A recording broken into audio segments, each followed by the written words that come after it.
Part 21.16 Al-Anbiya, the Prophets. Assalamu alaikum. Welcome back to Sufi Essence with Hammad Syed. We continue our profound and enlightening journey through the heart of Surah Al-Anbiya, a sacred chapter that presents the universal and interconnected tapestry of divine guidance. In our previous sessions, we explored the magnificent story of Prophet Abraham, peace be upon him. Witnessing his unwavering conviction, his divine salvation from the fire, and the boundless blessings of progeny that were bestowed upon him. The narrative of the Quran is not a series of isolated events, but a single, continuous, and magnificent river of truth, where one prophetic story flows seamlessly into the next, each one echoing the same timeless messages of faith, steadfastness, and divine providence. Today, the divine discourse leads us to new and profound narratives. We will begin by briefly revisiting the story of Prophet Noah, peace be upon him, a figure of immense patience and resilience. Before moving on to the majestic accounts of prophets, David and Solomon, peace be upon them, we will delve into verses 76 to 80, which chronicled Noah's powerful prayer, the divine response to his plea, and the magnificent gifts of wisdom, knowledge, and power that were granted to the blessed father and son. These verses are a timeless and unforgettable lesson in the fact that Allah, in His infinite wisdom, grants His chosen servants unique gifts and unique trials. But His support and His ultimate protection remain constant. Al-Anbiya, Quran, Al-Anbiya, the Prophets, 21 to 76, verse 76. And before this, He saved Noah when he called out, so we responded to him and saved him and his family from the great distress. This verse serves as a powerful reminder of the timelessness of divine guidance and the unbroken chain of prophecy. The phrase, "and before this, we saved Noah," beautifully connects the story of Prophet Noah, peace be upon him, to that of Prophet Abraham, peace be upon him, placing them both in the same divine order. It reminds us that the challenges faced by Abraham were not unique, but were a continuation of the same struggle that all prophets endured. The verse recounts Noah's profound act of faith when he called out. The Arabic word nddr implies a deep, heartfelt, and persistent call, a cry from the depths of his being to his Creator. After enduring centuries of mockery, rejection, and ridicule from his people, he finally turned to Allah in a state of complete helplessness and trust. His call was not for vengeance, but for salvation. The verse then declares Allah's magnificent response, so we responded to him. This shows the profound intimacy of the divine-human relationship. A sincere and heartfelt call is never left unanswered. Allah not only answered his call, but also saved him and his family from the great distress. The phrase great distress, or al-karb, alamam, refers to the torment of living with a deeply corrupted people, and ultimately, the terror of the great flood. Noah's salvation was a physical and spiritual act of divine mercy, separating him and his righteous followers from the fate of the disbelievers. The Sufi understands this as a testament to the power of sincere prayer and the profound truth that in the face of immense worldly pressure, a believer's greatest sanctuary and their ultimate source of strength is their direct connection to Allah, Ar-Rahman, and Ar-Rahim. Quran, Al-Anbiya, the Prophets, 21 to 77. Verse 77. And we gave him victory over the people who denied our signs. Indeed, they were a people of evil, so we drowned them altogether.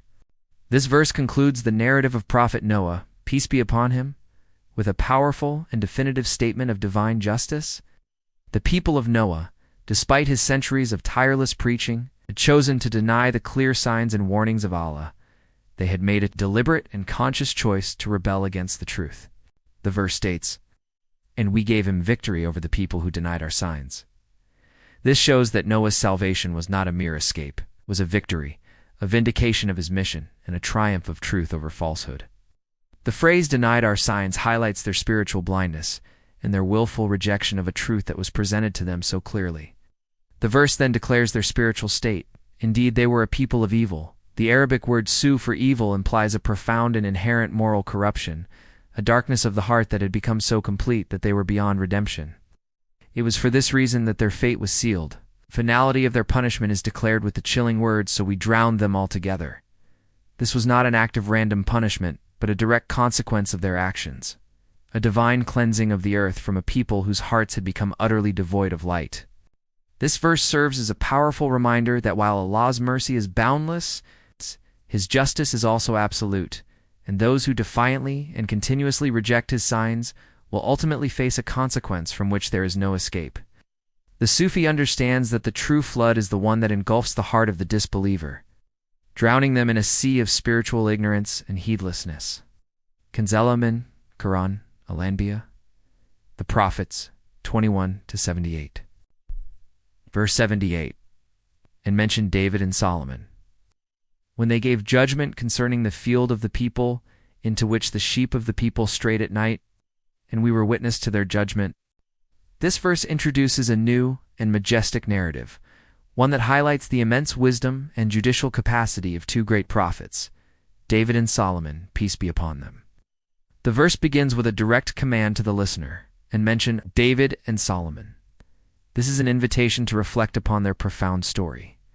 It then recounts a specific incident where they were tasked with making a judgment concerning a field. A flock of sheep had strayed into a field at night and had caused damage to the crops. The owners of the field came to Prophet David, peace be upon him, for a judgment. This simple event serves as a microcosm of the profound responsibility that prophets bear to apply divine wisdom to the complex and often mundane problems of human life. The verse concludes with a powerful and reassuring statement. And we were witness to their judgment.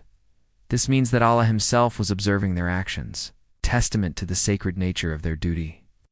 This verse sets the stage for a fascinating intellectual and spiritual challenge, where two prophets, a father and a son, would offer two different but divinely guided solutions to the same problem. The Sufi understands this as a lesson in the multifaceted nature of divine wisdom, that a truth can have multiple expressions, and that what appears to be a simple legal dispute is, in fact, a moment of divine guidance and a testament to the Prophet's profound insight. Kanzel, Iman, Quran, Al-Anbiya, the Prophets. 21-79, verse 79. And we made Solomon understand it, and to each of them we gave wisdom and knowledge. And we subjected the mountains and the birds to exalt us with David, and we were doers of that. This verse is a beautiful and magnificent ode to the unique gifts of Prophet Solomon, peace be upon him, and the divine blessings on Prophet David, peace be upon him. The verse begins by declaring the profundity of Prophet Solomon's wisdom, and we made Solomon understand it.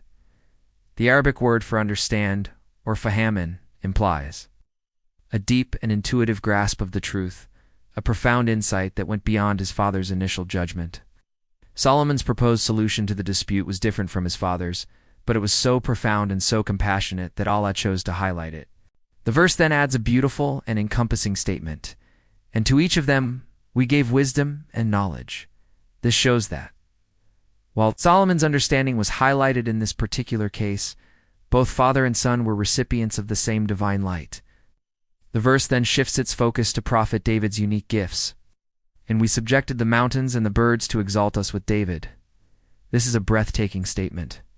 David's immense spirituality and his profound love for Allah were so great that the very mountains and the birds would join him in his glorification of the Creator. This was a physical manifestation of a spiritual reality that a sincere heart's worship resonates with the entire cosmos. The universe itself would respond to his piety. The verse concludes with the ultimate declaration of Allah's power, and we were doers of that. This confirms that these miracles were not a product of their own power, but a direct and undeniable act of divine will.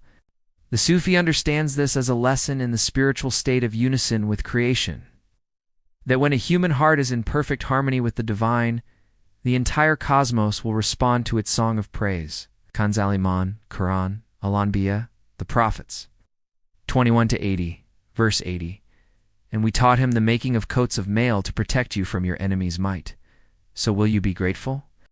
This final verse in our segment is a beautiful testament to the practical and pragmatic nature of divine knowledge. The verse states, and we taught him the making of coats of mail. This is a profound and remarkable statement. Prophet David, peace be upon him, was not only a spiritual leader and a ruler, but he was also the recipient of a specific, practical, and highly technical form of knowledge. Coats of mail, or armor, were a crucial form of protection in war, and the knowledge of how to forge them was a divine gift.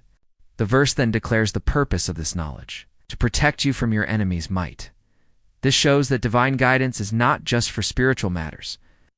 It is also for the most practical and worldly needs of humanity. The divine knowledge granted to the prophets was a means of ensuring the safety and protection of their people.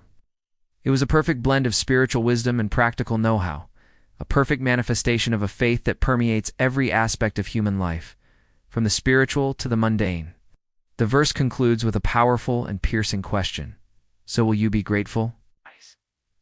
This is a direct appeal to the hearts of the listeners, a call to reflect on the blessings of Allah and to show gratitude for the gifts that have been bestowed upon them, whether they be a divine revelation or a simple, practical piece of knowledge that protects their lives. The Sufi understands this as a lesson in divine provision, that Allah's gifts are all-encompassing, and a heart that is truly grateful will find a reason to thank the Creator in every single blessing, both great and small. Hadith. A powerful hadith from Sahih al-Bukhari, Book 65, Hadith 4800, beautifully complements this account. The Prophet Muhammad, peace be upon him, said, "The one who is merciful to others will be shown mercy by Ar-Rahman. Be merciful to those on the earth, and the one in the heavens will be merciful to you."